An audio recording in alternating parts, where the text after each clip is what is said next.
So if you had to trust someone that was making a promise to you, are you most likely to trust someone who always keeps their promises or someone who maybe sometimes does, sometimes doesn't? Obviously, you're going to trust the one who always keeps his promises. And of course, we know that the only one who does that perfectly is God. And so on Sunday morning in our message during our morning worship celebration here with Richland Baptist Church in Kingdom City, I'm going to be continuing our series through Hebrews as we've been talking about the journey of faith that we have as followers of Jesus Christ.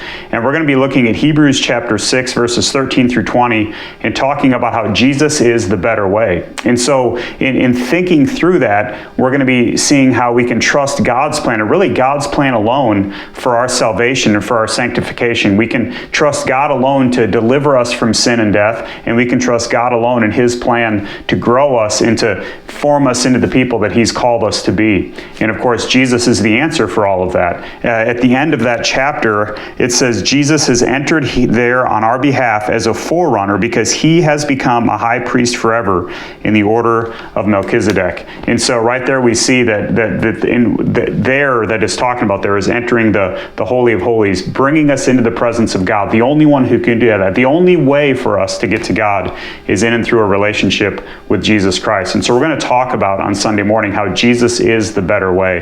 And I'm going to challenge you as we look at this passage to really trust Jesus as your hope for endurance. Because as we've seen throughout the book of Hebrews, what proves our faith to be real is endurance, is lasting, is continuing on in this journey of faith. And for that endurance to be lasting, we need to trust Jesus. We need to trust Him to help us. And so that's what we're going to talk about on Sunday morning. I want to encourage you to read the end of chapter 6, verses 13 through 20. Of course, if you have time, read the whole book of Hebrews. Read chapters 1 through 6, or at the very least, read chapter 6, verse 13 through 20, and ask God to prepare your heart for what He would have you to learn, not from anything that I say specifically, but rather what He would have you to learn from His Word, and how do we apply His Word accurately to our lives. And so I hope that that's something that you'll be ready to do on Sunday morning as we gather for worship. But what's happening Sunday is we are moving back inside for our worship celebration. We've been outside for the last 6 months, and we're going to be inside Sunday morning in our worship center.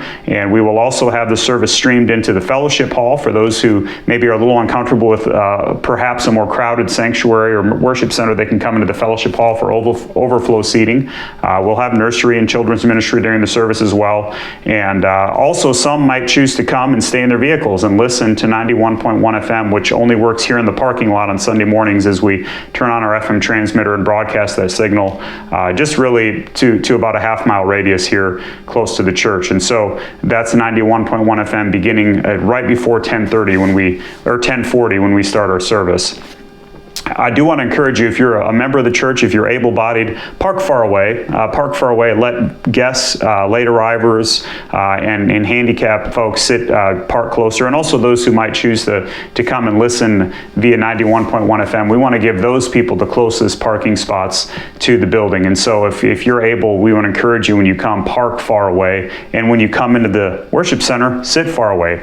Sit close. Sorry, you park far, you sit close. You save those back seats for those who might arrive late, or for guests, or maybe those who are trying to socially distance a little more. And so just be considerate of others when you come on Sunday mornings to gather with us. Before that 10:40 worship service, of course, we have our family groups for all ages. And so the adults have 5 groups. There's a men's group that just started this past Sunday. And so if you're a man who hasn't yet got plugged into family groups, we want to encourage you to come and join that men's group. It's a great group led by Alan Tippett. And then we've got a women's group. We've got 3 other adult groups that are men or women mixed together. And so we have 5 options for adults. We also have groups for all the children. We have a group for the youth, grades 6 through 12, and we also have nursery for toddlers and infants. And so all of that's available. Family groups from 9:30 to 10:30 every Sunday morning. We encourage you to be a part of that. That's a great way for us to develop those relationships and grow in our walk with God as we encourage one another. And then Sunday evening at 6 o'clock, we've got our prayer and praise service right here at our church building, as well as the youth discipleship Bible study. And so that's what's happening Sunday. 9:30 family groups, 10:40 worship, 6 o'clock in the evening, prayer and praise and youth discipleship. We hope to see you on Sunday. We encourage you to spread the word. As always, like and subscribe to our channel. Like and share the videos. That gets the word out. And make sure you're talking to your unchurched family and friends, praying for them and inviting them to join us on Sunday morning. We're looking forward to seeing you. Have a great weekend. God bless you.